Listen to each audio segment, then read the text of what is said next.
Hello, welcome to my YouTube channel. The nights are getting darker much earlier, but tonight what I'm going to talk to you about is builders.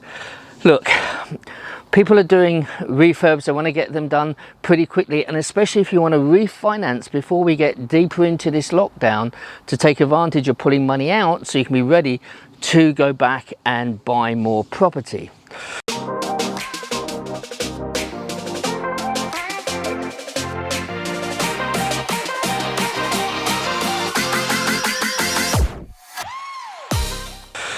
Look, I get a number of calls. I had another one recently, and it's almost on a weekly basis. I get calls from people where properties which are being done up, they have a trouble with their builders.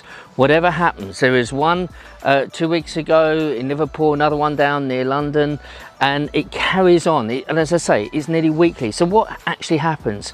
Well, first of all, you get the quotes in from the builders and it all looks good and it's all nice relationship and it's all ha ha ha ha and away we go. And so you might get 2 or 3 quotes in, and that's the right way to do it. But who are these builders? Are they qualified? Have they got the contacts? And yes, look, I've got a training course, buy, refurb, refinance, and there's a chronological way to work, make sure all the work's done the proper way, and that you give people a timing sheet, and so you actually know when that project's going to finish. You do not allow it to progress and just tag along. And one of the ways you manage that is through money, but that's another subject. I need to talk to you about the actual builders. So you get the quotes in and you say yes, yes, yes.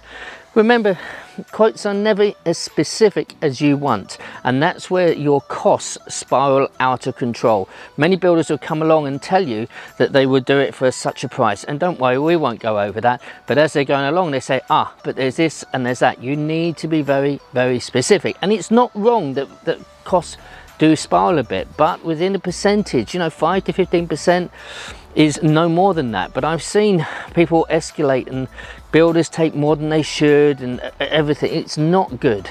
So the schedule of works is very important to get that right. If you get that right, what about timing?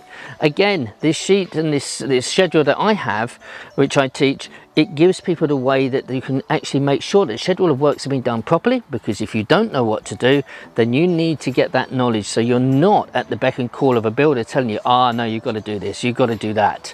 All right, this time of year, you've got to make sure the roof is number one. Why? Well, think about it. If you've got your foundations and they are soaking wet and you leave it and leave it and leave it, you put on that roof, and then guess what? You've got damp issues. You can't put carpet down. You can't, if you put wooden flooring down that you've had, weeks and weeks of rain in that foundation, you're going to have a problem because it's going to take a long time to dry out.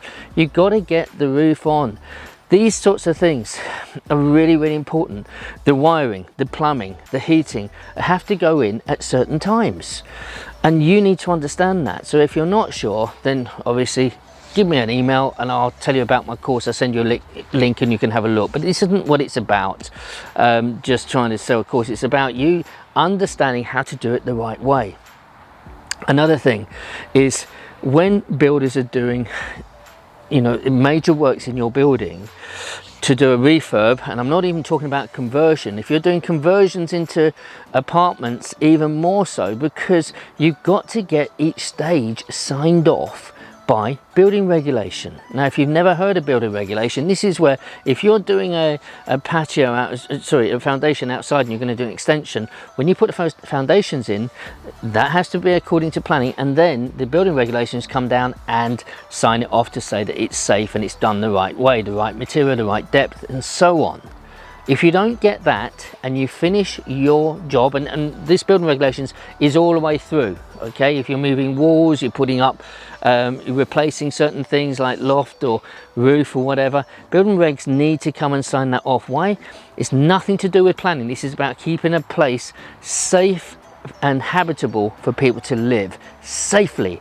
And I promise you, I've seen someone spend about £300,000 for their dream house to be built, and before it had finished, the planners came down, looked at it and building regulations and said, we condemn this house, you've got to pull it down because it is not safe to walk into.